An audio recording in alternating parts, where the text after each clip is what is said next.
Super. Bonjour, bonjour, rebonjour plutôt. Bienvenue pour cette table ronde de l'après-midi.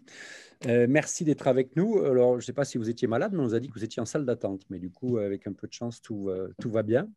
Grâce à la technique, nous sommes avec Clémentine, Jean-Marie, Laurent, Hervé. Voilà. Et puis, j'aurai la lourde tâche d'animer, mais peut-être que je n'aurai pas besoin de faire une grande animation. On va démarrer très vite, très fort et très bien avec Clémentine qui va nous faire un petit rappel en guise d'introduction pour cette table ronde sur la question de la biodiversité. Est-ce que c'est une contrainte ou une opportunité? Clémentine, à vous la parole. Merci Alain. Bonjour à tous. Bienvenue dans cette table ronde dont le titre est Contraintes ou opportunités.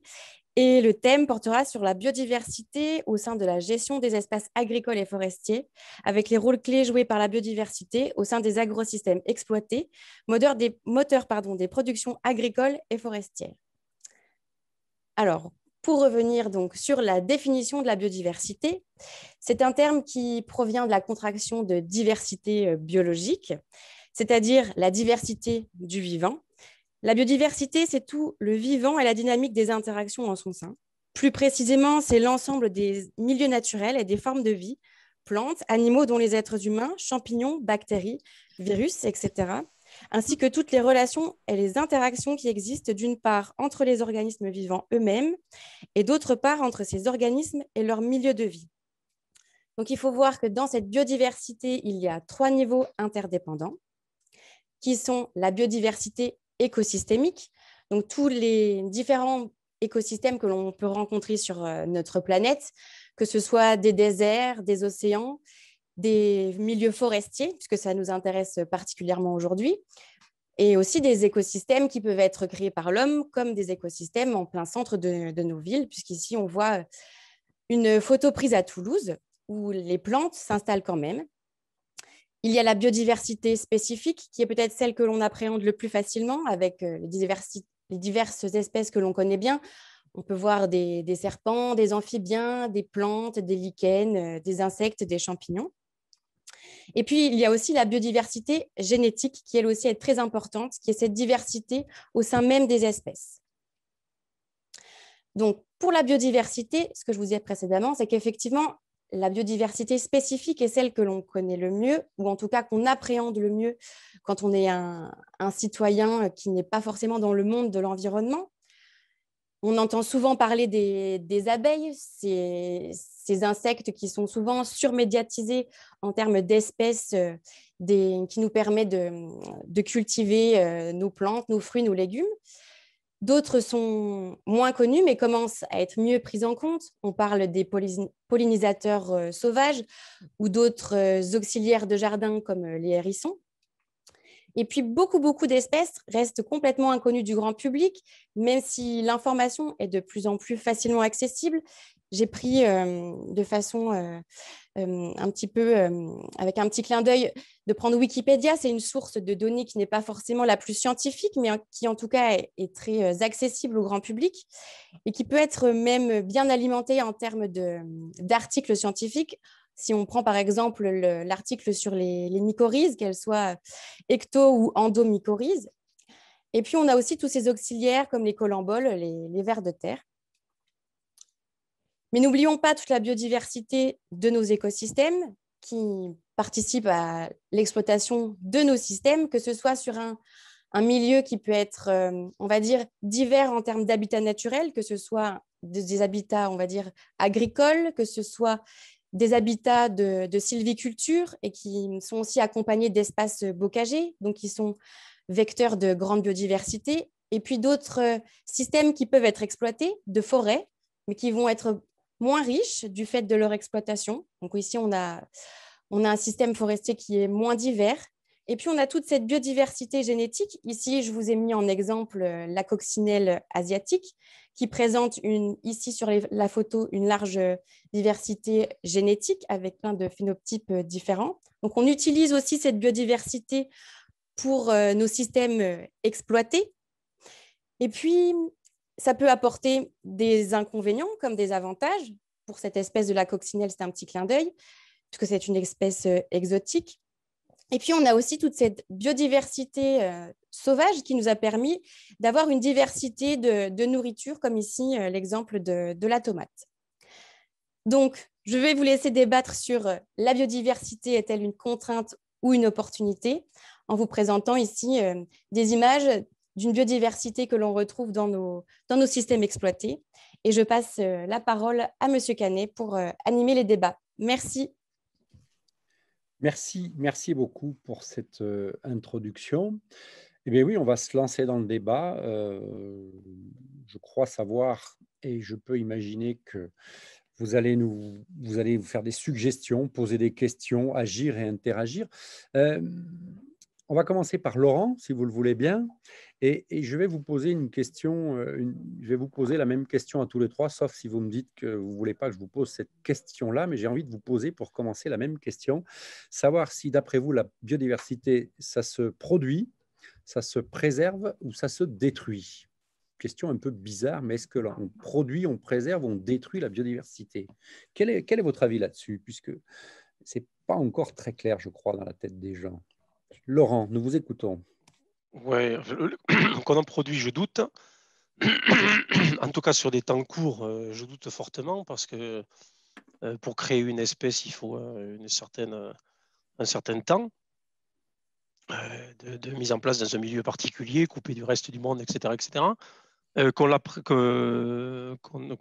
doive la préserver, ça c'est une certitude pour moi. Parce que sans biodiversité, une partie du système s'écroule et donc c'est préjudiciable à la fois pour les écosystèmes et c'est préjudiciable également pour l'homme parce qu'un certain nombre de services écosystémiques risquent de ne pas être rendus à la même hauteur. Et le troisième qualificatif, pardon, c'était... On peut la détruire, il semblerait que c'est oui. détruire, ça se détruit assez facilement, parfois en le sachant et parfois sans le savoir, en faisant des actes de gestion qui sont contraires à la survie d'un certain nombre de communautés.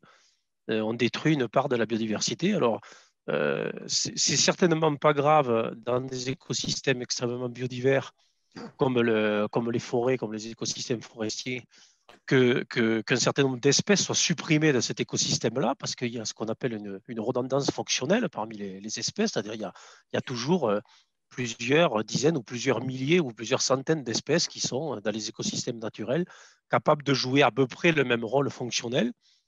Et c'est d'ailleurs une des raisons pour lesquelles on promeut la mise en place d'une plus grande biodiversité, d'accroître l'hétérogénéité des écosystèmes pour accroître la capacité d'accueil pour la biodiversité, donc favoriser la multitude d'espèces dans une forêt. C'est parce qu'on pense que, d'une part, plus on a d'espèces, plus on a des chances qu'il y ait tous les groupes fonctionnels représentés, c'est-à-dire que toutes les fonctions primordiales pour le fonctionnement de l'écosystème soient représentées, et également pour qu'il y ait de la redondance fonctionnelle, c'est-à-dire qu'il y ait un maximum d'espèces qui jouent à peu près ou exactement le même rôle dans l'écosystème.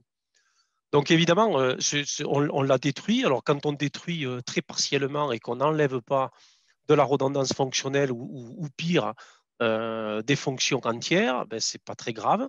Mais on a déjà mesuré sur des forêts exploitées des pertes drastiques, non seulement de redondance fonctionnelle sur certains groupes clés, mais également, on a mesuré sur des groupes assez divers des pertes carrément de fonctions, avec des fonctions qui n'étaient plus représentées.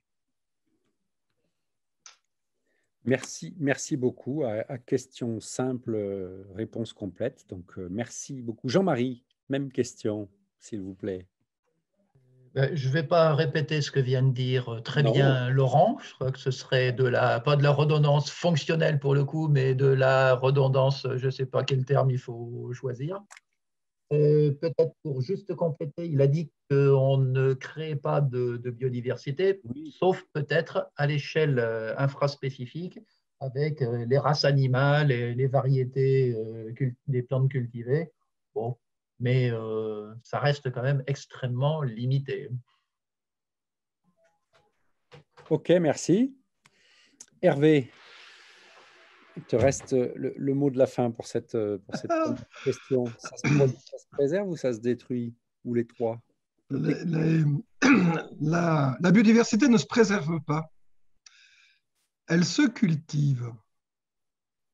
On va rentrer dans le Tous débat. les êtres vivants, tous les êtres vivants, prenez un sanglier, un ver de terre, va modifier son environnement pour le rendre de plus en plus favorable à son expression.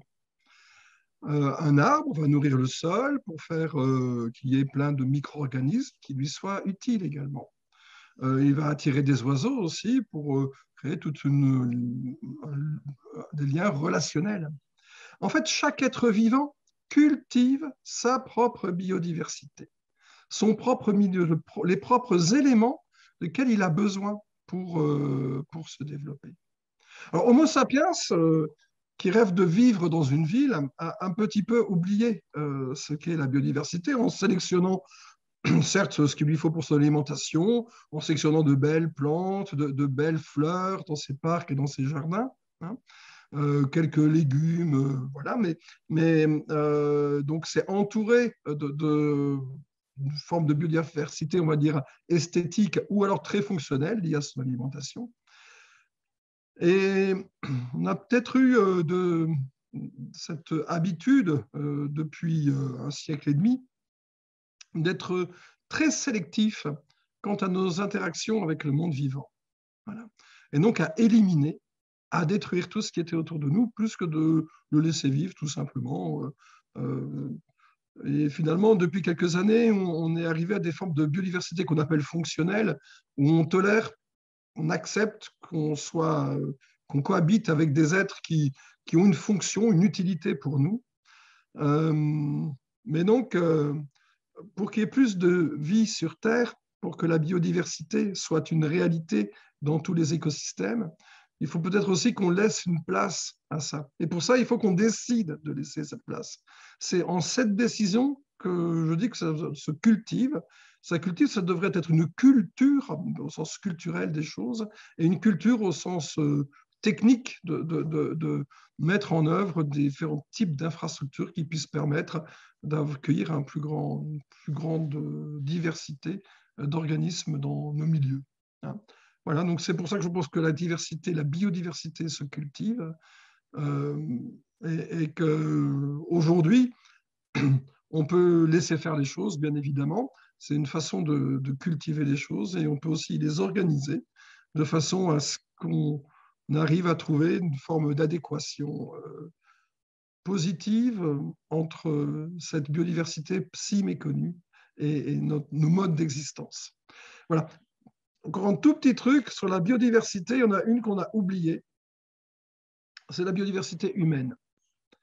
Nos modes, déjà les différents êtres que nous sommes, nos différentes cultures, nos différentes façons de nous relier au monde, nos différentes façons de vivre avec la nature, et que cette biodiversité humaine est aussi excessivement impactante parce qu'on a tous une relation très différente avec la nature. Et qu'en fait, il faut aussi faire un petit peu de place pour ces différentes façons d'être au monde hein, et partir de quelque chose de très, je vais dire, catholique, universel, à quelque chose de beaucoup plus, c'est un cadeau qui le dit, de beaucoup moins catholique, donc, mais plus pluriversel, hein, s'ouvrir à toutes ces altérités qui pourraient permettre d'avoir un monde réellement riche. Merci, merci. Laurent, Jean-Marie, réaction, action, réaction, ou pas au regard de ce qui vient d'être dit par Hervé, ou on continue le cours normal Juste peut-être un truc, j'espère ne pas avoir fourché dans mon propos quand je disais quand j'insistais sur l'intérêt, enfin sur l'obligation d'avoir de la diversité fonctionnelle, c'est pas pour choisir les espèces qui vont jouer un certain nombre de fonctions qui nous arrangent, c'est pour laisser les écosystèmes les plus intègres possibles pour qu'ils puissent accueillir naturellement une très grande diversité qui vont de fait jouer une très grande diversité de fonctions. Ok, d'accord. Très bien. En attendant que le chat pour compléter les propos de Laurent, Laurent, il faut peut-être se méfier de vouloir faire de l'interventionnisme à tout craint, vouloir absolument tout gérer. On a beaucoup parlé ce matin de libre évolution. L'homme n'a pas forcément son pied à mettre partout. Des fois, ça fonctionne très bien sans aucune intervention humaine et la nature se débrouille très bien toute seule en général. à condition de ne pas l'avoir trop perturbé auparavant. Très bien, merci. Deuxième question simple avec des réponses toujours aussi claires et pertinentes, bien évidemment. Je pense qu'au fil de l'exposé de contraintes à opportunités et au regard du public que vous êtes et que nous sommes, on va peut-être éviter de voir la contrainte dans la biodiversité. Moi, j'en ai jamais vu et ça serait compliqué d'en trouver. Par contre, au regard de cette volonté que d'avoir des produits de qualité, d'avoir des écosystèmes qui vivent, une photosynthèse abondante, etc. Et puis éventuellement, des maisons en bois. Du parquet, du plancher, des murs, des cajots, des caisses à huîtres, enfin, je ne sais pas, des palettes, enfin, beaucoup de choses. Est-ce que du coup, on peut faire rimer biodiversité et productivité? Est-ce que biodiversité et productivité pourraient rimer à un moment donné dans nos sociétés? Jean-Marie. Tiens, s'il y a encore le micro ouvert. Je n'ai pas parlé de productivisme, hein, j'ai bien dit productivité. Productivité, il y a pas mal d'études. Alors, ce n'est pas forcément valable dans tous les écosystèmes, dans tous les cas, mais montre que globalement, plus on a une biodiversité importante, et donc, comme en parlait Laurent tout à l'heure, liée à une redondance fonctionnelle entre espèces, globalement, plus les écosystèmes sont productifs au sens production de biomasse, et puis on peut rajouter là-dessus production de fonctions, etc., etc. Ça, c'est ce que montre à peu près une bonne partie des études scientifiques, même si ce n'est pas valable dans tous les écosystèmes et dans tous les cas. Ok, mais il y a une ligne éditoriale à peu près claire, on va dire ça comme ça. Laurent, quelque chose à ajouter sur cette entrée en matière de la productivité, s'il vous plaît? Ouais, ce qu'on peut dire, en fait, parce que moi je travaille beaucoup sur la gestion, enfin, la mise en place de gestion intégrative, ce qu'on appelle la gestion intégrative dans les écosystèmes forestiers, c'est-à-dire mieux prendre en compte justement la biodiversité et son rôle fonctionnel pour pouvoir exploiter les écosystèmes forestiers tout en conservant une majorité ou une très grande partie de cette biodiversité fonctionnelle. Mais on reste persuadé, pour avoir étudié un certain nombre d'espèces en forêt qui ont des exigences qui dépassent largement un compromis possible entre la mise en production d'un peuplement forestier et la conservation d'attributs qui sont nécessaires pour la survie de ces espèces-là. On reste persuadé qu'on ne pourra pas néanmoins faire de la gestion intégrative partout. Et c'est pour ça qu'on promeut la libre évolution d'une certaine partie de l'espace forestier, parce que bien qu'on puisse, et ça je suis un fervent défenseur de ce concept-là, bien qu'on puisse, à mon avis, exploiter une partie des forêts tout en pourvoyant à nos besoins en bois de toutes catégories et de tous ordres, en maintenant un fonctionnement tout à fait acceptable, hein, ou en tout cas très fonctionnel de cet écosystème-là, on sera incapable de concilier sur le même espace les exigences écologiques de certaines espèces et les contraintes économiques. Je pourrais donner par exemple un exemple. Hein, une étude a montré dans les montagnes bavaroises qu'un champignon, du bois mort, en fait, qui recycle le bois mort, demander plus de 120-130 mètres cubes de bois mort à l'hectare pour pouvoir survivre et boucler son cycle. On ne peut pas demander à un forestier de gérer un peuplement forestier en laissant 130 mètres cubes de bois mort en moyenne à l'hectare, tout en conciliant ça avec une approche économique viable.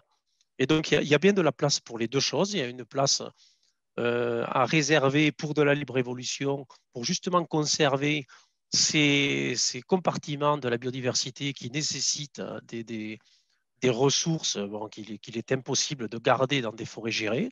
Et puis, il y a tout le restant dans lequel il faut essayer de mettre en place des itinéraires sylvicoles, des principes de gestion qui prennent mieux en compte la biodiversité, au moins pour conserver le rôle fonctionnel de cette biodiversité. Ok, merci. C'est très clair. Rien à ajouter. Hervé, du coup, je serais tenté de te poser évidemment cette question-là, mais je serais tenté de nous la traduire et nous en faire une petite traduction sur la vigne, si tu es d'accord. Si tu, si tu es d'accord, Quel bel exercice. bel exercice. Bon, on a parlé des trois grands règnes, bien évidemment.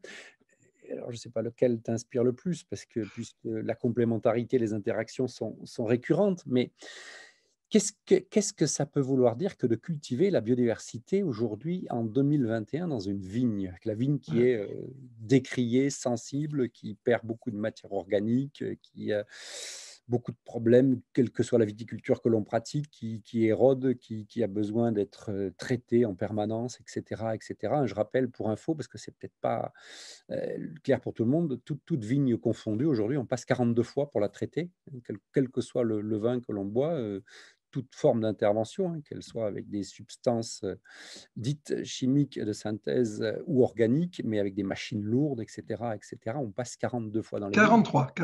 43, pardon.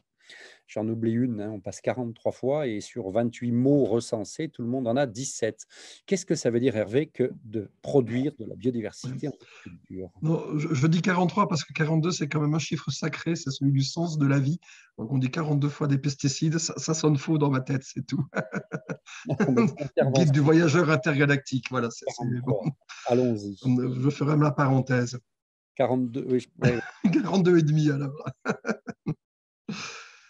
Donc la vigne et cette question de productivité. Alors,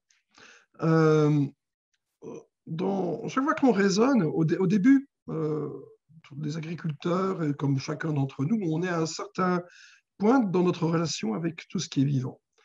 Et au début, on va y voir uniquement un aspect très fonctionnel, à vouloir faire rentrer des fonctionnalités de la nature dans nos espaces cultivés. Hein, pour la vigne, ça commence souvent par un sol couvert, hein, de remettre à l'abri le sol de l'effet délétère des rayons ultraviolets, de la destruction, et puis arriver à remettre en place un cycle du carbone dans son sol, un petit peu plus vertueux que celui qui consiste uniquement à épuiser la fertilité de sols anciens. Voilà. Premier élément, donc, on rajoute. Hein. Après, une fois qu'on a commencé à rajouter des couverts végétaux et qu'on a une strate herbacée, on va remettre une strate arbustive, donc souvent un petit peu en périphérie, mais voire une strate arborée en mettant des haies. Hein. Dans certains écosystèmes, elles sont déjà couramment acceptées, les haies brise-vent lorsqu'il y a beaucoup de vent, donc on y voit quelque chose de fonctionnel. Ensuite, on se rend compte aussi que dans les haies, il y a un certain nombre de plantes qui vont accueillir des auxiliaires qui pourront être très, très utiles pour la vigne. Et donc, on voit qu'il y a plein de petites bestioles, les acariens notamment, se font parfaitement réguler par la présence d'une strate arborée à proximité des vignes. La plupart des pucerons aussi disparaissent très vite. De 2 ans de plantation, plus de pucerons dans les parcelles. Par contre, certaines plantes, on parle de flavescence avec certains petits insectes qui vont être favorisés par certains types de plantes. Un exemple qui est très connu, c'est quand on ne veut plus d'aubépine autour des vergers parce que l'aubépine apporterait une certaine bactériose. On ne veut plus de clématite autour des vignes parce que la clématite apporterait de la flavescence. Enfin, on oublie juste aussi que quelquefois, quand on a des choses d'un petit peu plus profondément, c'est sur cette clématite que se trouve régulé le petit insecte qui véhicule la flavescence. Voilà. Mais bon, donc on y voit des aspects fonctionnels. Ensuite, le réchauffement climatique nous amène à vouloir voir d'autres fonctions dans nos vignes, et notamment de climatisation. Il fait trop chaud et donc les feuilles brûlent, les raisins brûlent. Et donc, si on peut avoir un petit peu de fraîcheur, 10 à 15% de la surface du vignoble recouvert par une canopée, enfin par la frondaison de certains arbres, voilà, pour que les vignes puissent se retrouver par quelques heures dans la journée simplement, parce que le soleil tournant autour des arbres, c'est des arbres isolés, le soleil tournant autour des arbres, ça veut dire que les vignes, pendant les moments de grosse canicule, vont se retrouver un petit peu à l'ombre, et donc vont pouvoir avoir des degrés de maturation de leur sucre, enfin, donc, de leurs acides et de leurs sucres, en phase avec le degré de maturation des phénols et des composés aromatiques qui, quand on fait très chaud, arrivent beaucoup plus tardivement et donc font des vins qui sont mal équilibrés.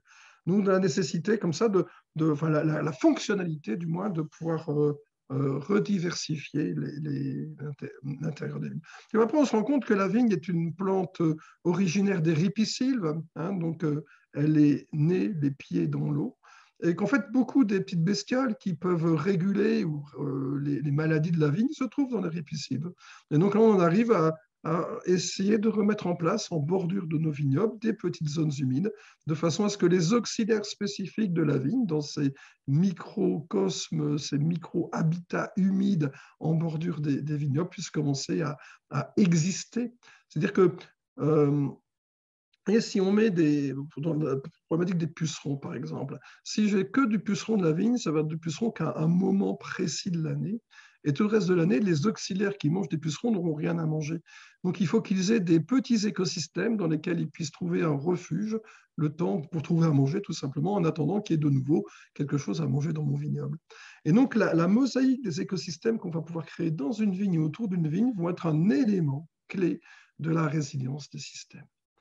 Et donc, une fois qu'on a commencé à rentrer toutes ces fonctionnalités dans son vignoble, eh ben, on se retrouve en face d'une autre vision du monde. Et on ne va plus exploiter la vigne, mais commencer à faire avec la nature. Vous voyez, il y a une espèce de changement de position qui interfère à un moment donné de son évolution, ou de termes d'exploitant, on parle encore d'exploitant agricole, hein, qui est quand même un mot complètement colonial, qui fait référence à la sombre époque de l'esclavagisme, du colonialisme. On va redevenir des gardiens de la vie, des agriculteurs. Agriculteurs, c'est ceux qui cultivent le champ, et pas qui l'exploitent, qui le cultivent, hein, dans le sens de le mot cultiver, c'est ce qui fait notre culture, ce qui fait aussi enfin, ce qui nous rassemble en fait, hein, qui nous unit aussi entre nous, entre humains, et entre humains et non humains. Et arriver à se mettre dans une position où on fait avec la nature. Et ce positionnement-là, cette mutation commence à s'opérer profondément dans le monde agricole. Il y a de plus en plus de personnes, et surtout les jeunes d'ailleurs, qui sont de plus en plus ouverts à cette exploration du monde, de faire avec la nature et plus contre elle, de plus ne voir que quelque chose de fonctionnel dans la nature, quelque chose d'utilitaire, mais quelque chose dont on fait partie et qui peut nous inspirer et qui peut nous améliorer finalement dans notre vie et bien évidemment également dans notre productivité. Et c'est ça qui est absolument étonnant, c'est qu'en faisant avec la nature, avec finesse, avec intelligence, eh bien, on peut arriver à développer des systèmes bien plus productifs en termes quantitatifs, mais aussi productifs en termes qualitatifs et dans tous les faisceaux que le mot qualité peut intégrer, quoi. Voilà. Donc, voilà, moi, je crois beaucoup à ça. Et je suis toujours heureux de voir dans nos réunions le nombre de personnes qui participent pour essayer de rentrer dans cette voie-là, quoi. Voilà. La vie est belle. En deux mots, et le très, très, très vieil arbre au coin de la vigne, en dehors des chauves-souris, de la chouette et du pic-prune, Hervé. Ouais. Ben voilà, le très vieil arbre, on l'a vu ce matin, donc ça va être un peu la mémoire de tout ce qui va se passer dans notre parcelle. Le souci, c'est qu'aujourd'hui, on n'a plus de vieux arbres, hein, on n'a plus de très vieux arbres. Donc, ça veut dire qu'il va falloir commencer à réfléchir à ça sur un programme qui va nous engager sur 300, 350, 400, 500 ans peut-être. Voilà. En libre évolution, que des secteurs puissent évoluer en libre évolution, mais en interaction quand même avec tout ce qu'il y a autour. Parce que finalement, c'est dans l'interaction avec la diversité des êtres qui vivent autour de ce vieil arbre que la richesse, et notamment la richesse microbiologique du vieil arbre, va augmenter et va se capitaliser dans une forme de capitalisme qu'on aimerait voir se généraliser sur la planète. Bon, on va y travailler. Clémentine a fait allusion aux pollinisateurs de tout type et de tout poil dans son introduction. Vous le savez, je crois que c'est la quatrième année consécutive qui nous montre que nous récoltons moins de miel que l'on donne de sucre à manger aux abeilles domestiques. Donc l'heure, elle est pas grave, elle est plus grave que ça encore. Les plans sur le sol, ils n'existent pas. Sur l'eau, sur la biodiversité, ça patine, c'est compliqué. Peut-être que tout ça est un petit peu segmenté. On vous attend, hein, on vous attend dans le débat. C'est pas qu'on cherche à meubler, je crois pas. En tout cas, il semblerait pas au regard des propos qui ont été énoncés. Mais n'hésitez pas à vous manifester, à nous questionner, à vous questionner et à agir, surtout agir et réagir. Euh, Par contre, Jean-Marie, quand on a préparé cette table ronde, c'était il y a un petit peu longtemps, je vous ai demandé, et je vais vous demander à tous les trois, tiens non, je vais commencer par Laurent pour changer. Si vous étiez ministre de l'Agriculture, si vous deviez mettre en place une action urgente, rapide, visible, comprise et efficace, parce que peut-être que ça pourrait en inspirer, Laurent, qu'est-ce que vous feriez là? Demain, vous êtes ministre de l'Agriculture et vous mettez en place, tous les mois, vous mettez en place une action. On veut bien connaître la première, s'il vous plaît. La première, c'est de mettre forêt de faire soit un ministre dans le ministère de la Forêt, soit de mettre ministre de l'Agriculture et de la Forêt, Oui, qui est souvent oublié. On parle de l'agriculture et de la pêche, etc. Ouais. Mais la forêt, malgré le fait qu'elle couvre plus de 30% du territoire national et qu'au niveau stratégique et économique, ce soit quand même un des piliers de notre économie, je pense qu'elle est un peu oubliée, en particulier sur le nom du ministère. Donc, ça serait ma première action. Bon, au moins elle est simple et avec un peu de chance, elle sera efficace. Merci de l'avoir précisé. Il me semble qu'à une époque, où il y était le F, hein, mais il y a longtemps. Il me semble, il y a longtemps. Peut-être qu'on était encore au collège. Jean-Marie, nous Et vous je écoutons. ne me rappelle plus quel était le dernier ministre de l'Agriculture et de la Forêt, mais c'est vrai que Oui, ça commence à remonter pas peut-être mal. Barnier, Ouais, je ne de sais pas, je mémoire. ne saurais pas dire, mais ça fait peut-être une vingtaine d'années, voire Ouais, ben plus c'est ça, même. ouais. C'est bien possible. Ouais, le MAF. Ouais, ouais. Comment? Oui, ça s'appelait le MAF à une époque. Ouais, Ouais. oui, oui, Alimentation, exactement. agriculture, alimentation Eh et oui, forêt. mais bon, les choses ont bien changé. Mm. Qu'est-ce qu'on pourrait faire d'autre à part ça? Oui, ce serait déjà un C'est pas premier mal, signe. hein. Laurent est Euh, très inspiré. une des actions qui serait, bon, c'est peut-être un peu difficile à mettre en premier, mais c'est quelque chose quand même vers lequel il faut tendre, mais il faut quand même peut-être passer par une longue phase d'explication pour y arriver. C'est que beaucoup de travaux montrent, et je l'ai lu récemment aussi pour les milieux agricoles, c'est qu'il faudrait laisser environ 20% alors, des forêts. Et j'ai l'impression que la même valeur est affichée pour les milieux agricoles en libre évolution, donc sans intervention humaine. Et que ce serait, alors peut-être on ne peut pas y arriver comme ça du jour au lendemain et décider d'une action comme ça, coup de poing sur la table, mais c'est sur ça qu'il faut tendre. Bon, bonjour, je suis élue Bonjour. d'une petite commune des Baronnies et donc je viens peut-être d'avoir la réponse à ma question que je voulais poser à... En fait, j'ai pour projet de... moi, voilà, Excusez-nous, madame. mettre un îlot de sénescence dans la commune. Vous m'entendez pas du tout? Coupez votre Si, c'est bon. vidéo. Ah. Ça va mieux, mais Si. c'est limite, limite. Et je voulais savoir justement le pourcentage qui serait le plus intéressant pour la biodiversité. À savoir que dans les élus de la commune, bien sûr, on est quelques-uns à penser biodiversité, mais qu'il y a beaucoup, beaucoup de personnes, malheureusement, qui encore aujourd'hui pensent vente de bois et ressources. OK, merci pour votre intervention. Effectivement, la réponse, elle est claire, nette et sans bavure, hein, donc c'est bien, ça nous donne ceci étant, je vais dire une banalité, mais c'est pas pour ça, qu'il faut faire n'importe quoi, n'importe comment dans les 80% restants, Laurent. Tout à fait.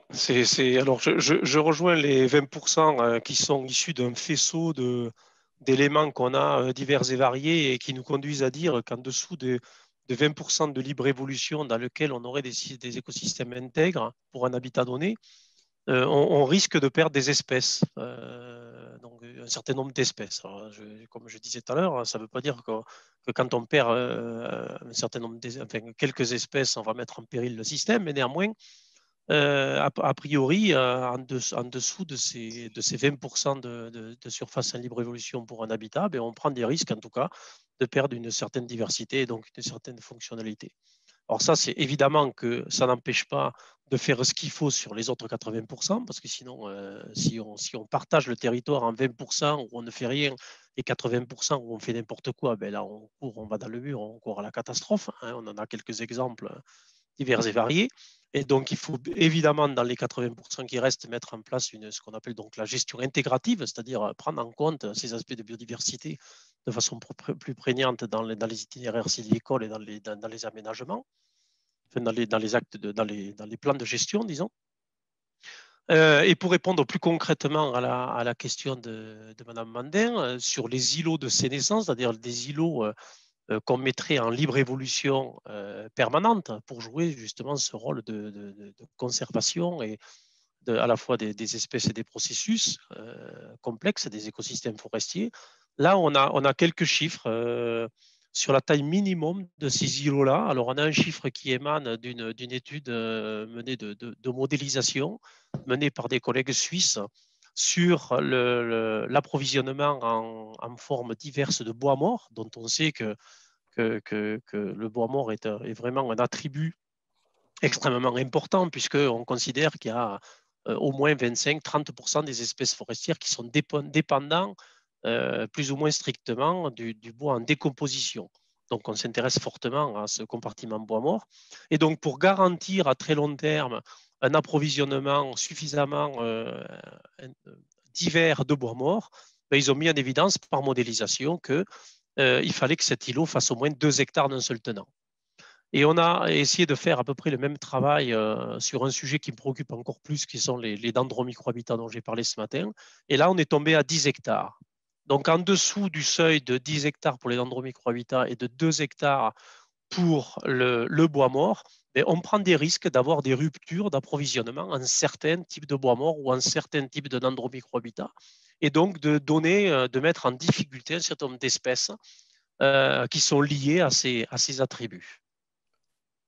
Merci beaucoup, c'est très clair. Oui, tout ça s'appelle de la pédagogie et de la formation. Il est bien évident que les techniciens et les élus devraient tous être formés au regard et ça va arriver et j'espère que ça arrivera vite. Je dis évidemment pas ça pour vous, madame, mais parce que ça manque cruellement. Il ne faut pas avoir peur de le dire et pour un peu mieux connaître le monde agricole. Alors, on nous dit dans le chat que Le Foll était ministre de l'Agriculture, de l'Alimentation et de la Forêt. Donc, pourtant, on l'a bien connu, mais on l'avait un petit peu oublié. Et puis, peut-être marquer les mairies sont souvent ornées d'une belle phrase, je crois que c'est liberté, égalité, fraternité. Il faudrait peut-être rajouter en dessous de cette phrase-là, biodiversité, moteur de la productivité. C'est peut-être de la pédagogie active si toutes les communes de France avaient la possibilité que de l'écrire en gros, en gras et éviter de s'opposer, parce qu'on va le voir encore, s'opposer entre la production et la protection, ça fait beaucoup de dégâts, ça fait perdre beaucoup de temps et je n'ai pas peur de le dire parce que souvent tout le monde n'est pas au niveau d'information nécessaire et suffisant pour que ça se passe dans de bonnes conditions. Hervé Covès, si vous étiez ministre de l'Agriculture, vous feriez quoi? Premier alinéa, couvrir les sols. Deuxième alinéa, planter des arbres. Il faut qu'on arrive très rapidement à 40 arbres par hectare. 40 arbres isolés. Troisième alinéa, planter des haies. Remettre en place toute forme de corridor. Quatrième alinéa, donc c'est les zones en évaluation libre. Et je suis très heureux des deux de ce qu'ont dit Laurent et Jean-Marie, parce que moi, dans mon programme, j'étais à 10-15%, là, j'entends 20%. Ceci me réjouit. Voilà. Et ensuite, je ne sais plus à quel année je suis, donc après, il va y avoir celui qui va permettre de relibérer les rivières.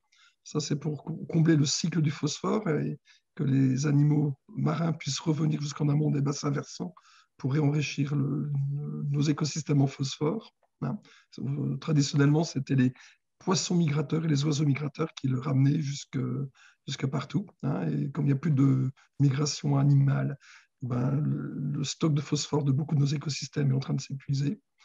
Et puis après, donc, le dernier alinéa, c'est de sanctuarisation de différents lieux, hein, dans des zones humides. Et le tout dernier alinéa, ce serait souscrire au merveilleux projet de Francis Allais, hein, de recréer une réserve, enfin une grande réserve qui soit une véritable forêt primaire européenne et pourquoi pas française. Voilà.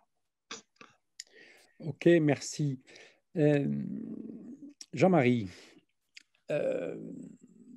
est-ce que les trognes ont ponctuellement leur place en forêt?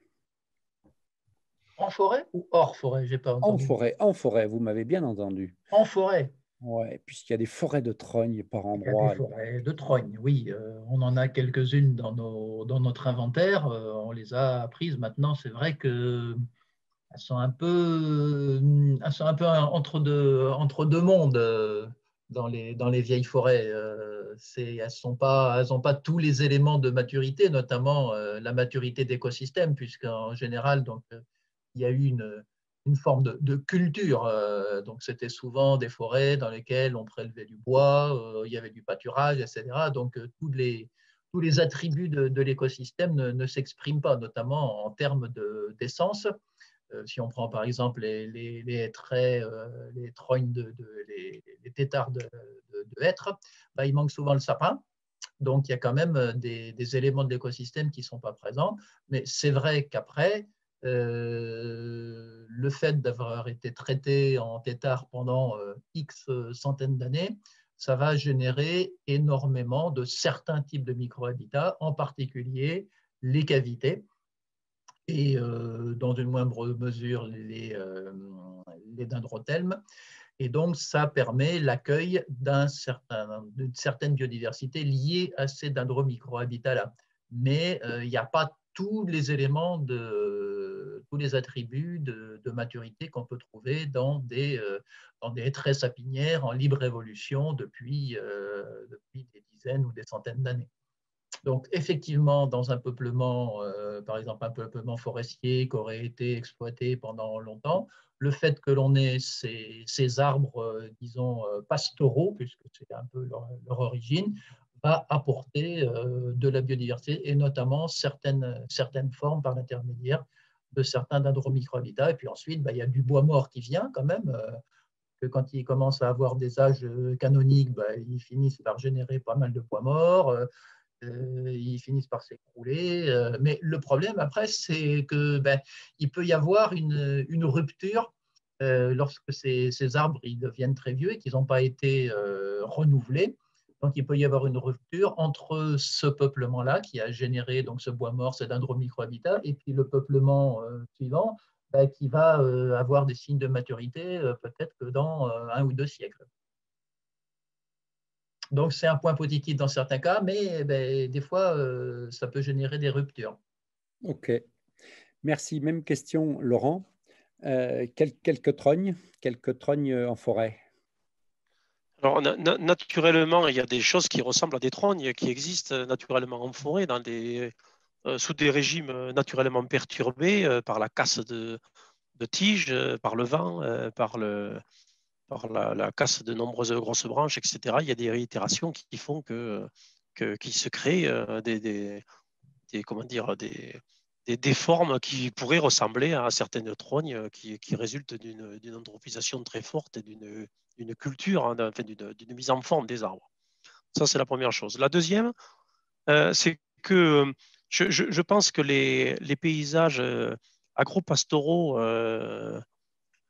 qui ont permis la conservation de ces très gros arbres pleins de trous séculaires, etc., dans des terrains packagés ou dans des terrains à vocation agricole, ont permis certainement, quand il y avait une surexploitation des massifs forestiers,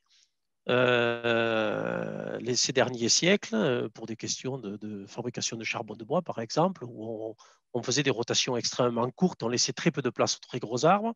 Ces arbres-là ont permis certainement la conservation d'une certaine part de biodiversité forestière, parce que justement, ils portaient des structures, des dendromicrohabitats, des types de bois morts, etc., que l'on retrouvait de façon très, très disséminée dans la matrice forestière.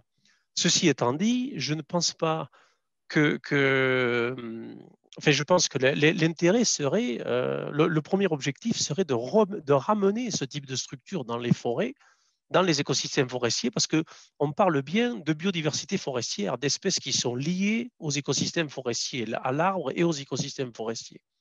Et donc, je crois que ces structures-là ont donc joué des bons rôles de relais, et heureusement qu'on a eu ce genre de pratiques agropastorales, etc., pour conserver un certain nombre d'éléments de biodiversité, mais que l'objectif n'est pas particulièrement de continuer sous perfusion dans les systèmes agricoles à maintenir des pratiques qui permettraient ad vitam aeternam de conserver ce type d'arbres et de perpétuer donc des pratiques agricoles, mais plutôt d'essayer de ramener cette biodiversité en forêt en recréant des écosystèmes plus intègres dans lesquels ces arbres qui ont ces formes-là, ces structures-là, coexistent avec des arbres qui sont exploités pour faire des planches ou dans des îlots qui sont en libre évolution, justement, pour permettre l'évolution naturelle de certains arbres vers ces architectures un peu complexes.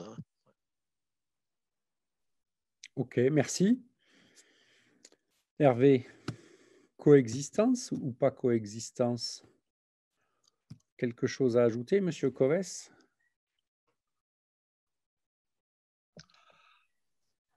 Coexistant. Donc le coup des trognes en forêt, en fait, déjà, ça revisite cette question de notre relation aux arbres. Hein. Il est bien évident que pour un usage de bois d'œuvre, on ne fera pas de trogne. Hein. Par contre, la trogne, étant elle aussi un écosystème à part, mérite d'exister en différents lieux, en différents endroits. Et notamment en ville d'ailleurs. Hein. Le trognage régulier des arbres est justement un des éléments qui justifie la pérennité des arbres en ville sur de plus grandes périodes, hein, ça permet d'équilibrer, enfin de diminuer l'impact de la ramure, hein, pour éviter qu'il y ait trop et de renouveler régulièrement les branches de façon à ce qu'il n'y ait pas trop de bois mort dedans et que ça ne tombe pas sur les passants ou sur les voitures. Hein. Donc, il y a des différents types de fonctionnalités dans la trogne qui peuvent être intéressantes et intéresser beaucoup de monde. Puis après, les trognes, hein, par exemple, si on reprend l'histoire du pic-prune, hein, les trognes sont des habitats privilégiés de certains types d'insectes, ce petit coléoptère, ce petit pic-prune qui est un des premiers, première ZAD, hein, une ZAD à défendre, défendue par des pics-prunes qui a permis de déplacer un tracé autoroutier à un moment donné, hein, pour préserver ce petit animal tout à fait exceptionnel. Donc, ça montre bien que dans les trognes, il y a quelque chose d'une très grande richesse qui a aussi son importance comme un écosystème à part entière à la limite. Hein. Voilà. Mais dans notre relation à la nature, doit aussi se revisiter les craintes que l'on a de la nature. Hein, parce que finalement, très souvent, les gens refusent à la biodiversité parce que ça pique, parce qu'il y a des serpents, parce qu'il y a des insectes. On veut assécher les mares à cause du moustique tigre. On ne veut pas de rancier parce qu'il y a des sangliers ou des serpents dedans. Enfin, voilà, on entend des tas de choses comme ça. Le fait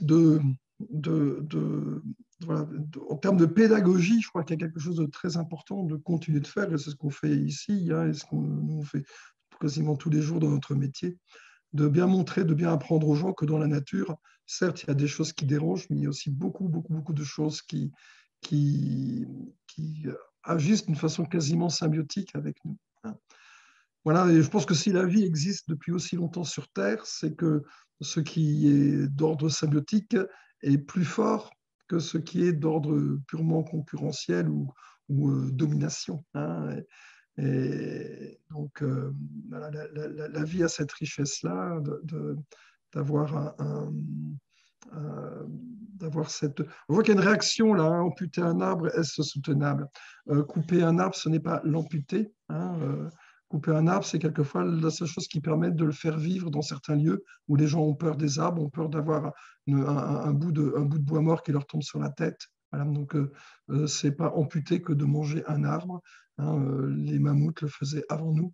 Et après, tout est dans l'équilibre des choses. Hein, bien évidemment, on ne milite pas pour que tous les arbres de la nature soient trognés, mais que cette trogne puisse avoir une place dans nos écosystèmes. C'est aussi une façon d'apprendre à vivre avec des arbres.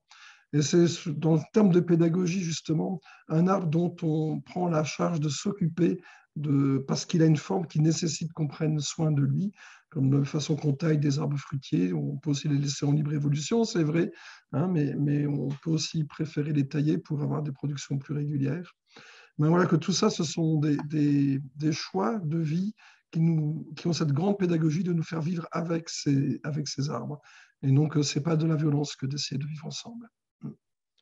Juste une précision pour le pique-prune, ce coléoptère n'est pas un coléoptère de trogne, c'est un coléoptère qui vit dans des grosses cavités à terreau, et les trognes sont des supports privilégiés de par l'anthropisation forte et la coupe régulière d'un certain nombre de leurs branches pour fabriquer ces cavités à terreau. Mais ce pique-prune est un coléoptère forestier qui vit dans des cavités à terreau et qui n'a pas besoin du tout d'avoir des trognes pour exister, si évidemment ces cavités existent dans les écosystèmes forestiers. Mais en l'occurrence, pour ce marais qui avait dévié l'autoroute, c'était bien dans des trognes que le pique-prune a été trouvé. Comme dernier refuge potentiel de ce petit pique-prune, parce qu'il n'y avait plus d'arbres dans les forêts, d'arbres à cavité avec ces micro-habitats. Voilà. Ce sujet des trognes est bien renseigné maintenant. Hein. C'est vrai qu'il laisse parfois un peu de... il met certains, et ça peut se comprendre, hein, même si très souvent ces trognes deviennent très, très, très, très vieilles, et à équivalence parfois plus vieilles que les arbres non taillés. Mais encore une fois, il ne faut surtout pas les opposer. Ces formes sont parfaitement complémentaires, et effectivement plus en agriculture. Vous avez le très beau livre de Dominique Mention qu'on a rapidement cité ce matin, hein, Les trognes, l'arbre paysan aux 1000 usages. Il y a aussi un petit livret sur les trognes qui est facile à trouver. C'était l'année des trognes en 2020. Ça continue à être l'année des... D'ailleurs, cette manifestation est dans le cadre de l'année des trognes, bien évidemment. Mais on vous laisse aussi, puisque vous êtes tous avec nous connectés, vous avez des micros que vous pouvez ouvrir. Moi, j'ai encore plein de questions à poser, mais si vous en avez, n'hésitez pas à vous manifester. Alain, dans le chat, on a quelques petites questions, notamment donc, par rapport à un projet. Alors peut-être que Caroline pourra plus en parler à l'oral. Sinon, je peux faire la question. Vas-y, c'est bon. Oui, bonjour. Bonjour. Bonjour.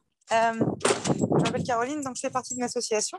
Et nous, notre association, le but, c'est d'installer des systèmes permaculturels dans les collectivités, en fait. Donc, où on va essayer d'installer des petits écosystèmes, donc de faire revenir la biodiversité, mais en utilisant le puits des toits, les composteurs, en recyclant les déchets de restauration, etc. Et de planter toujours des parcelles comestibles. Là, on a un projet pour septembre 2020. Parmi d'ailleurs différents projets, on a celui-là, c'est sur le bassin d'Arcachon. On a un petit terrain qui est vraiment pas grand, qui ferait 25 mètres carrés et qui est vraiment en bordure de bassin. Donc, les enfants ont vu sur le bassin pour jardiner. Simplement, il est surélevé par rapport au niveau du bassin, donc à peu près à 3-4 mètres du sol. Ensuite, en contrebas, il y a la plage et l'eau doit être à 5 mètres à peu près. Donc, quand il y a des grandes marées, l'eau monte un peu plus, évidemment. Donc, ça veut dire que l'eau salée n'est pas très profonde. Ma question était à propos des vignes et notamment de qu'est-ce que je pouvais mettre comme brise-vent ou comme chose pour ralentir le vent sur cette façade plein ouest. Mon idée était de mettre au départ 2 pieds de vigne accoquinés avec un saule blanc, de manière à ce qu'ils puissent et grimper sur la rambarde, et grimper sur le saule, et bénéficier des bienfaits du saule blanc à sa proximité. Et ensuite, pour pouvoir protéger la petite parcelle et y planter là quelques annuels et quelques vivaces pour faire découvrir ça aux enfants. Est-ce que ce serait possible? Hervé Covès a dit il faut essayer. Mais oui, je pense que voilà, c'est un milieu quand même très particulier. Oui, mettre en place un sol et 2 vignes, donc c'est une bouture de sol, 2 boutures de vignes, hein, ça coûte rien, ça coûte strictement rien. Hein. Donc vous pouvez mettre 10 boutures de sol et 40 boutures de vignes pour avoir plus de choses en mais vu l'espace, ce serait dommage, il faut quand même le prendre place pour non, mais très, très, très proches les unes des autres, histoire qu'on ait suffisamment qui sortent. Histoire qu'il y en ait au moins une qui prenne. Quoi. Voilà, et sur le paquet c'est vraiment le genre d'essai qui ne coûte rien. Et la nature fonctionne souvent comme ça. Pourquoi est-ce que les arbres donnent autant de graines? C'est pour que toutes ces graines puissent germer. Sur le paquet, il y en a certaines qui trouveront les bonnes conditions pour se développer. Voilà, c'est peut-être un peu la même chose. Ok, donc voilà. Toi, tu me conseilles, plutôt que de prendre juste 2 pieds de vigne et un saule, me faire plusieurs boutures de différents arbres, de différentes vignes, et puis de voir quelles sont celles qui Parce vont qu'au départ, je pensais mettre du mimosa, mais le mimosa a tendance quand même un petit peu à s'accaparer les sols à proximité, et on a du mal à faire pousser des annuels. Et je voulais pouvoir garder un... Souvent, les bons arbres à choisir, ce sont les arbres pionniers du secteur où l'on se trouve. Est-ce qu'il y a des sols qui poussent de façon pionnière autour? Non, mais il y a beaucoup de mimosa. C'est pour ça que je pensais au mimosa et à l'arbousier, qui sont des essences très répandues. Voilà. L'arbousier est aussi très, très intéressant parce qu'en termes de mycorhizes, il sera très compatible avec la vigne. Et puis, il a des mycorhizes très compatibles aussi avec les principales plantes cultivées de nos jardins. Bon, et puis n'oublions pas que on est sympa aujourd'hui parce qu'en principe on ne fait pas de recettes. Pardon, excusez-moi. Après, nous, on fait de la permaculture sur 100 ou 150 hectares, on n'est pas habitué aux petites surfaces. Mais n'oubliez pas qu'il y a une plante géniale qui s'appelle le tamari. Hein, oui, c'est vrai. Qui finalement est adapté à tout ça et quand il y a un peu de sel, qui est capable de passer ce cap de la difficulté. Mais si vous nous invitez à boire l'apéro, on viendra vous faire un conseil particulier. Mais volontiers, on est demandeurs, avec plaisir. Parce que malgré tout, les projets, ça se fait in situ et le bon arbre au bon endroit. Je rappelle pour info, parce que tout le monde ne le sait pas, qu'un arbre sur 2 planté en France depuis 20 ans, il crève. Hein. Non, mais nous, on les bichonne. En fait, ça fait plusieurs années qu'on fait ça et on a des suivis, des références sur les collectivités qui nous suivent. Donc, on crée des partenariats. Mais c'est vrai que si on ne le suit pas, un arbre, sur les premières années, il ne tient pas. On est d'accord. Moi, je peux vous affirmer, pour faire du contrôle pour la Commission européenne, qu'un arbre sur 2 planté, il ne sert à rien, il ne poussera jamais, il ne fera jamais de service et encore moins de biodiversité. Donc, je vous invite à beaucoup de vigilance. Les bichonner. Des végétaux, période de plantation, aux tailles, aux techniques. Enfin, c'est pas l'objet de cette. Oui, tout à fait. Je vous invite quand même à regarder surtout ça de près, notamment dans le milieu de la permaculture où il y aurait beaucoup à dire. Mais apparemment, vous avez déjà passé ce premier cap. On revient à nos moutons. Merci. Jean-Marie, merci à vous. Jean-Marie, c'est quoi un arbre remarquable pour vous? Vous avez vu, je pose des questions simples, hein, les réponses le sont peut-être moins. Oui, un arbre remarquable. Qu'est-ce qu'un arbre remarquable, Jean-Marie? Un arbre remarquable, il peut être remarquable par différentes composants. Il peut être remarquable esthétiquement, première chose. Et ça, c'est un peu, chacun voit un peu midi à sa porte, en l'occurrence. Hein. Il y en a qui vont trouver un arbre remarquable, qui vont trouver un arbre beau, mais d'autres qui vont le trouver moche. Ça, c'est chacun qui voit. Ensuite, il peut être remarquable par ses dimensions. Bon, ça peut être parce qu'il est très grand ou au contraire parce qu'il est très petit ou parce qu'il est dans un endroit, il pousse dans un endroit très particulier. Je pense par exemple au hêtre qui est à Marignac, là, qui a été élu, je crois, un arbre remarquable de l'année, je ne sais plus quand. Il peut être remarquable pour des tas de choses.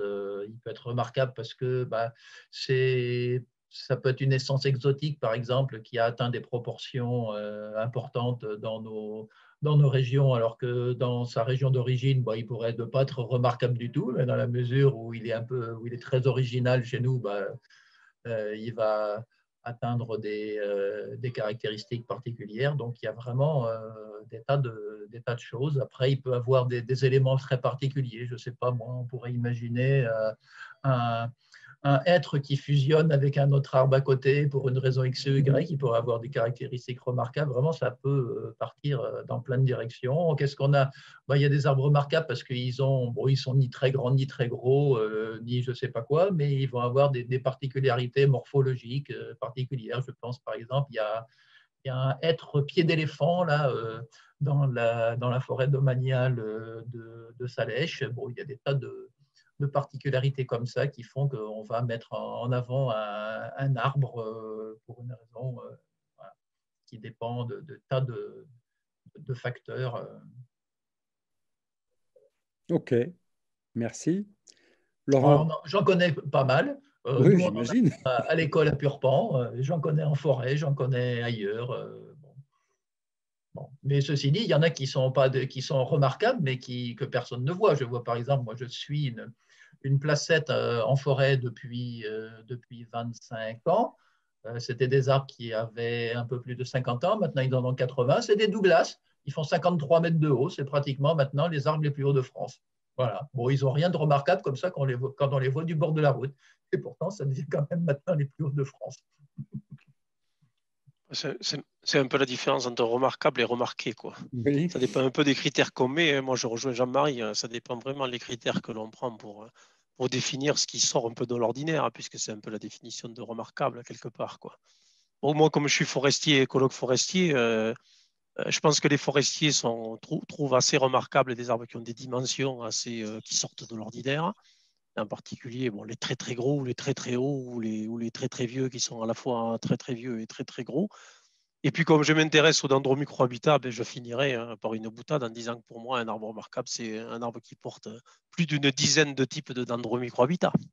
Comme certains mélèzes, par exemple, dans le subalpin de certaines parties du parc du Mercantour, sur lequel j'ai inventorié jusqu'à 12 types de dendromicrohabitats sur les 47 qu'on a décrits au niveau international.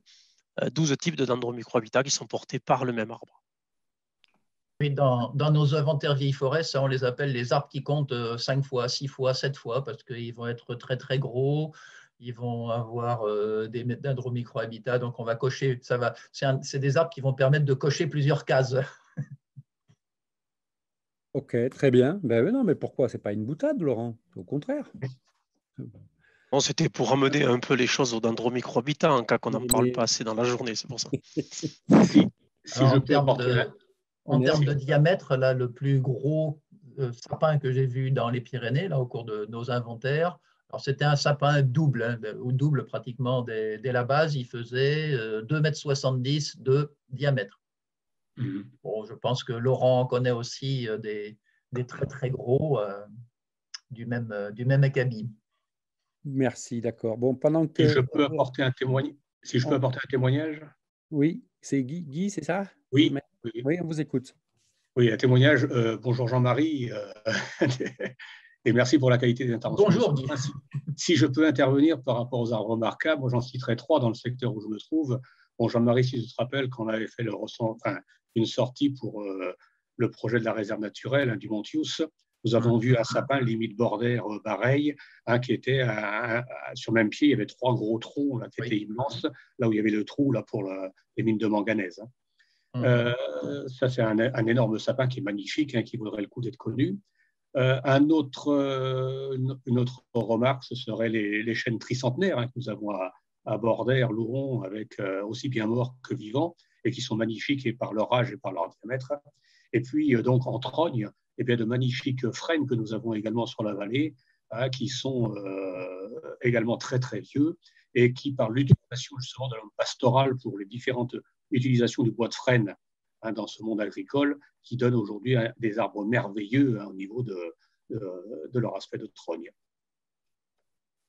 Je voulais aussi revenir sur la libre évolution par rapport aux discussions qu'il y a eu tout à l'heure. Libre évolution, 20%, ce sera très bien, ce serait même magnifique, même pourquoi pas plus. Mais libre évolution, c'est aussi peut-être aussi des champs, par rapport au projet que nous avons fait, nous, maintenant qu'il existe officiellement. Par exemple, lorsque j'étais avec Guy Dussossois là, pour un inventaire floristique sous le Montius, et Jean-Marie en a inventé aussi dans cet endroit-là, nous avons eu sur une prairie d'altitude qui est en train de se fermer de magnifiques genévriers qui étaient plus que centenaires. Et on avait fait le choix, on avait dit on va laisser en libre évolution et laisser la forêt de sapins et de pins accrochés reprendre le dessus sur ce territoire-là. Ça veut dire qu'à terme, dans des centaines d'années sans doute, ce genévrier centenaire, et voire peut-être 2 fois centenaire quand ça arrivera, aura certainement disparu du fait que la forêt aura repris le dessus. Donc la libre évolution apportera automatiquement des modifications dans les paysages actuels. Alors, je vais peut-être compléter cette remarque-là. En fait, il est vrai que dans les écosystèmes forestiers actuels, la majorité des écosystèmes forestiers, quand on les laisse en libre évolution, comme ils sont assez peu matures et assez peu structurés, à la fois verticalement et à la fois sur le plan de la texture, c'est-à-dire horizontalement, quand on les laisse maturer, dans un premier temps, il y a une certaine fermeture du milieu. Donc, il faut anticiper, évidemment, parce que ça peut mener localement à la raréfaction ou la disparition très locale d'une plante qui est plutôt liée au milieu un peu plus ouvert. Ceci étant dit, une forêt naturelle, en libre évolution depuis 400, 500, 1000 ans, etc., c'est une forêt qui est très mosaïquée, qui a une mosaïque extrêmement fine, à la fois de type de structure verticale et qui est très texturée, c'est-à-dire qui contient à l'intérieur des lisières, des milieux ouverts, de tailles diverses, etc., etc. Et ce sont dans ces milieux-là que s'installent et que perdurent ces espèces qui sont plutôt liées à des couverts peu denses. Mais dans ces milieux-là, tant que j'ai la parole, dans ces milieux-là, dans ces milieux forestiers, non seulement on retrouve ces espèces-là qui sont liées à des éclairements relatifs plus importants que sous le couvert de plus dense, mais on retrouve aussi plein d'espèces qui sont liées, par exemple, au bois mort, au gros bois mort. Parce que dans ces milieux intraforestiers de forêt naturelle, on a non seulement ces plantes de milieu ouvert, mais on a aussi des grosses pièces de bois mort qui sont là au soleil et qui permettent à un certain nombre, enfin en tout cas dans des conditions d'insolation et de température, qui permettent à un certain nombre d'espèces qui recyclent le bois mort d'exister. Et donc on a une cohabitation dans cette mosaïque extrêmement fine de conditions particulières, on a une cohabitation d'un grand nombre d'espèces, ce qu'on n'a pas dans les écosystèmes simplifiés, où on a la forêt d'une part fermée et puis à côté les milieux ouverts. Ok, merci, merci. Diversité, mares, bois mort, etc., etc., etc. Tous ces faciès. Hervé, du coup, ton arbre remarquable, il est plein de trucs pourris. Il est derrière moi. Il est derrière. Wow, formidable. Explique-nous quel est-il. Voilà, donc ça, c'est un arbre rituel sur lequel les gens avaient l'habitude de venir se pendre. Les arbres, c'est aussi ça, quelquefois. Donc, il est au Mexique, celui-là. Donc, un arbre qui est gardé pour ça, pour se pendre. C'est pas de l'humour, c'est la réalité. C'est une représentation de cet arbre. Voilà, il y a des arbres qui sont aussi porteurs, quelquefois, de choses assez étranges. Et dans notre relation à l'arbre, il y a aussi tout ce côté un peu tabou, un peu noir, un peu... Il y a plein de secteurs dans les forêts tropicales, dans les forêts équatoriales, en Indonésie, des endroits où les forêts sont tabous, où on n'a vraiment pas le droit d'y aller. Voilà. Et ça, cette libre évolution, elle pourrait aussi être par endroits, de la même façon, des endroits de libre évolution sans action du tout d'Homo sapiens dedans, et même pas de la visite, quoi. Voilà, de laisser vraiment des lieux évoluer pour eux-mêmes, pour ce qu'ils sont. Et c'est souvent à partir de là qu'émergent en fait ce que sont conservées des formes les plus étonnantes de biodiversité. Et des choses qui sont importantes. Donc, en fait, un arbre remarquable, pour moi, ne peut être remarquable que s'il est entouré de tout un écosystème, et qu'en fait, c'est tout cet écosystème-là qui est remarquable, et le vieil arbre au centre de cet écosystème étant un peu le hotspot, le point chaud de plus de vie de ce petit lieu-là, de ces quelques 2 ou 10 hectares, ce sont les références qui ont été données tout à l'heure. Mais un arbre remarquable isolé, c'est lui, quoi. Vous voyez, c'est un arbre qu'on va aussi aimer, mais pour d'autres raisons. Et pour moi, un arbre avec toutes ses mycorhizes fait beaucoup de liens. Et pour qu'il fasse beaucoup de liens, il faut qu'il soit entouré de beaucoup d'autres arbres, de plein d'essences, de plein d'espèces différentes, de façon à ce qu'il y ait vraiment cette grande diversité. Et ça me drive à une réflexion liée au réchauffement climatique que j'aimerais poser un peu aux confrères là. La forêt, j'habite sur Brive, moi, et sur Brive, on nous annonce pour 2040 un climat comme à Barcelone. Or, je vais souvent à Barcelone, la forêt, elle n'est pas du tout comme ici. Hein, c'est mattoral, avec un sous-bois dense et feuillu, très, très, très important. Alors qu'ici, on commence à avoir un peu de mattoral méditerranéen par endroit, mais sinon, c'est de la forêt dès qu'on est en Haute-Corrèze, de la hêtraie, ou alors après des forêts, pas des forêts, mais des parcelles de sylviculture. Hein, mais voilà, les forêts sont quand même avec des sous-bois très, très peu denses. Et ça, je voudrais avoir un peu votre avis, de voir est-ce qu'il va y avoir des évolutions dans les sous-bois et puis dans la végétation et dans le type de forêt qu'on pourrait avoir chez nous, parce que finalement, à l'échelle de 10-12 000 ans, hein, il y a sur le plateau de Millevaches, dans des endroits où dans des anciennes tourbières, ils ont relevé qu'il y a 10 000 ans, en fait, la forêt, c'était une solée naine, hein, et puis que ça a évolué, que la forêt d'aujourd'hui, ce n'est pas la forêt d'il y a 10 000 ans, et pas la forêt d'il y a 2000 ans, et qui sera probablement pas du tout la forêt de dans 1000 ans, ou même peut-être dans un siècle. Hein, quel est un peu votre avis là-dessus? Allez, je veux bien me lancer. Laurent, tu compléteras. Alors, il faut se méfier, je pense, de toutes ces modélisations parce que on a des idées à peu près précises maintenant sur les évolutions du climat, même si on ne sait pas trop vers quoi on va. Donc, 2 degrés, 3 degrés, 4 degrés, 6 degrés, on n'en sait pas trop rien.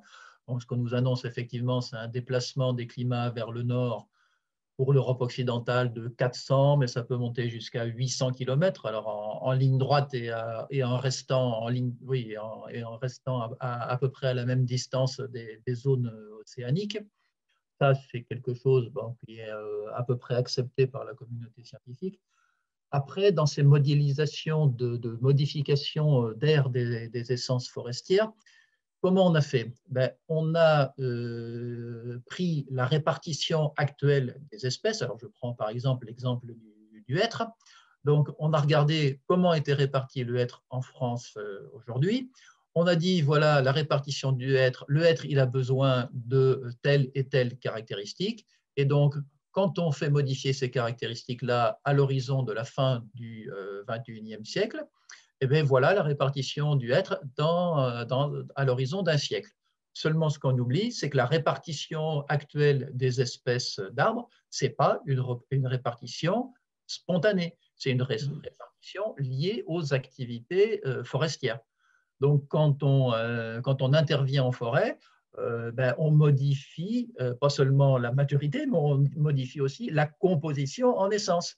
Et quand on fait ça pendant des siècles et des siècles, on la modifie considérablement. Par exemple, dans les zones de montagne dans les Pyrénées, si vous prenez l'Ariège, il y a des tas de vallées où il y a quasiment plus de sapins, alors qu'il devrait y avoir du sapin en mélange avec le hêtre absolument partout, et même jusqu'à très basse altitude, puisqu'on le retrouve à 350 mètres d'altitude à Sainte-Croix-Volveste, en mélange avec du hêtre, du chêne et même du châtaignier. Pour le hêtre, c'est pareil. Quand on dit la France, c'est le pays du chêne, c'est complètement faux. La France, ce n'est pas le pays du chêne, c'est le pays du hêtre. Si on laissait les forêts en libre évolution sur toute la surface, il y aurait une couverture de hêtre qui serait beaucoup plus importante. Dans le sud-ouest, par exemple, quand on regarde, quand on cherche, et c'est ce qu'on a fait quand on a réalisé les inventaires de vieilles forêts sur les zones de plaine, le hêtre, quand on le cherche, on le trouve à peu près partout. Il est partout pratiquement en Armagnac, il est presque partout en Astarac, il est partout sur le Lannemezan. Bon, ensuite, évidemment, quand on s'approche de Toulouse, du centre du bassin de la Garonne, il est moins abondant parce que le climat est quand même beaucoup moins favorable. Mais il est remplacé par le platane. Oui, si on veut, pas pour longtemps. Donc, si on tenait compte de ça, les conclusions seraient peut-être différentes. Donc, il faut peut-être aussi tenir compte de la plasticité écologique des espèces. On n'en tient pas forcément compte. On sait, par exemple, il y a une étude pas très ancienne qui a montré que après la fin des époques glaciaires, il y a eu une époque qui était plus chaude et plus sèche qu'aujourd'hui. Eh bien, à cette époque-là, on a montré que le sapin supportait pendant l'été des températures de 5-7 degrés de plus qu'aujourd'hui, et donc des déficits hydriques beaucoup plus importants. Donc il y a des tas de choses comme ça. Moi, j'ai vu dans les inventaires de forêt, dans l'Aude par exemple, en forêt domaniale des Fanges, l'ONF, ils ont exploité tous les arbres dès qu'ils commençaient à dépérir. Donc il y a des parcelles entières dans lesquelles il n'y a pratiquement plus de sapins, et il reste quelques êtres comme ça qui se courent après, en plein soleil, alors qu'il y a des parcelles qui ne sont plus en production, donc qui ne sont plus exploitées depuis plusieurs dizaines d'années. Là, il y a du dépérissement, certes, ce n'est pas catastrophique du tout. Alors, bon, moi, je ne suis pas généticien. Il y a une étude là, qui va démarrer d'ailleurs avec l'INRA d'Avignon sur ces aspects-là pour mettre en évidence le niveau de diversité génétique entre des forêts non exploitées, donc les vieilles forêts, et puis des forêts en production. Peut-être on en saura plus à ce moment-là. Mais voilà, on ne sait pas tout et on s'avance peut-être un petit peu vite à émettre des conclusions hâtives. Et toutes ces idées de faire du déplacement assisté d'essence, bon, c'est quand même à manier avec une très, très grande précaution, parce que les déplacements d'essence ou aller chercher des essences exotiques, ça a conduit, on l'a vu depuis les années 50, à des très grandes catastrophes avec des mortalités importantes, l'épicéa, le Douglas à basse altitude, il y en a plein d'autres exemples. Laurent, je te laisse compléter. Laurent. Alors, je complète en disant qu'il faut bien faire la différence entre un peuplement qui est dépérissant parce que les conditions climatiques ont changé les dernières années, etc., et donc qui montre des signes de dépérissement et qui à un moment d'un niveau minimum de dépérissement, devient un peuplement, disons, pas improductif, mais enfin, qui économiquement est beaucoup moins intéressant pour le gestionnaire forestier ou pour le propriétaire. Il faut bien faire la différence entre ce phénomène-là et la perte de l'écosystème. Je veux dire, je reprends l'exemple de Jean-Marie avec les sapinières. Les sapinières pyrénéennes, ben, elles vont en fait depuis 300 mètres d'altitude dans le collinéen, dans le Volvestre, jusqu'au subalpin à 1900 mètres d'altitude. Donc, elles reçoivent entre 600 mm de précipitation jusqu'à 3 mètres de précipitation ou 2,60 m de précipitation à 1900 mètres d'altitude. Donc, elles couvrent un gradient extrêmement fort. Alors, évidemment, celles qui se trouvent à la limite du subalpin, ben, elles montrent beaucoup moins, si ce n'est aucun signe de dépérissement, alors que dans le Volvestre, elles en montrent beaucoup de signes de dépérissement. Ceci étant dit, les sapinières du Volvestre, elles y sont depuis 6000 ans. Ça a été montré par des études subrécentes du CNRS de Toulouse. Et donc, voilà, bien faire les différences entre du dépérissement qui conduit à considérer qu'un peuplement, sur le plan économique, ne remplit plus ses fonctions, et donc, éventuellement, les forestiers veulent chercher des solutions de remplacement pour garder une fonction de production à ces surfaces-là. Il faut bien faire la différence entre ça et le fait de perdre l'écosystème forestier de la sapinière, par exemple, auquel je ne crois guère. Peut-être une petite remarque donc, sur les chênaies pubescentes dans le bassin de Brive. Donc, sans qu'ils aient été particulièrement plantés, on commence à voir des pistachiers qui arrivent, des oiseaux qui transportent les graines. Le chêne vert, qui était rarissime, commence à prendre une importance importante. Enfin, voilà, on commence à voir des essences qu'on ne voyait pas trop. Sur la butte d'Issandon, il y a même des oliviers qui se sont mis à pousser. Tout un semis, enfin, il y avait quelques semis en fait, d'oliviers, 4 ou 5. Donc, des choses qu'on ne s'attendait pas du tout à voir par chez nous au niveau naturel, mais de nouvelles espèces qui commencent à arriver aussi. Donc, c'est pour ça que je posais cette question par rapport au mattoral, c'est qu'on est en train de voir la forêt évoluer. Et ma question, c'est que finalement, ce que j'ai découvert là, et dont je n'avais pas tellement conscience dans ce que disait Jean-Marie, c'est que les forêts que l'on a sont des forêts cultivées, sur lesquelles les essences sont des essences qui ont été mises là par les gens qui les ont cultivées, et que finalement, les forêts spontanées sont relativement sous-représentées. voilà, donc dans les Pyrénées, cette sapinière pouvait être un petit peu partout. Pourquoi est-ce qu'il y en a si peu finalement, hein? Donc ça donne quand même beaucoup d'espoir, je trouve, dans la capacité qu'a la nature à pouvoir apporter des réponses par elle-même aux solutions, et puis finalement aussi dans s'inspirer de ce que l'on voit sous nos propres yeux évoluer. Et que finalement, si des sapinières commencent à se redévelopper dans les endroits où les espèces introduites ne sont plus à l'aise dedans, ben c'est peut-être aussi une très bonne chose. Ok, merci. Dans toutes les espèces que vous avez citées, c'est essentiellement des espèces pionnières, Ouais. donc qui vont recoloniser des terrains abandonnés par les pratiques agricoles et pastorales. A contrario, là, dans les hêtraies chênaies ou dans les hêtraies chênaies sapinières du Volvestre, on voit que le hêtre, au contraire, se répand. Il commence à prendre de la place et ça se voit, alors qu'avant, il était beaucoup moins visible. Ok, merci. Merci beaucoup. On nous rappelle à l'ordre puisque la prochaine, elle est à 15h30, le temps du passage, des changements de code, des changements de programme, etc., etc. Donc, du coup, je vais devoir couper, mais c'est pour mieux se retrouver pour la suite. En tout cas, je vous remercie. Je regarde parce qu'on me dit des choses là. Oui, voilà. Donc, tout le monde s'oriente vers la table ronde numéro 3. Je pense que c'est un code un petit peu différent et on va peut-être nous le renvoyer, nous le mettre dans le chat au cas où ce soit le cas. Merci en tout cas pour ces propos éclairants, stimulants, cette diversité d'échanges, ce champ des possibles.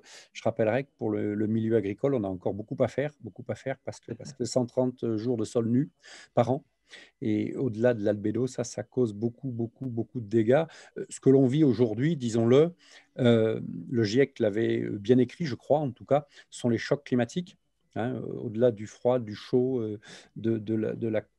pas de la raréfaction, mais de l'eau qui arrive de façon extrêmement brutale sur des sols trop souvent nus. Et je le disais, je crois, ce matin, de la Garonne qui finalement, le résultat de nos activités et du coup de nos exploitations, l'exploitation des matières organiques créées, comme le rappelait Ernst ce matin, très justement, majoritairement par des arbres. Voilà. Merci beaucoup. Et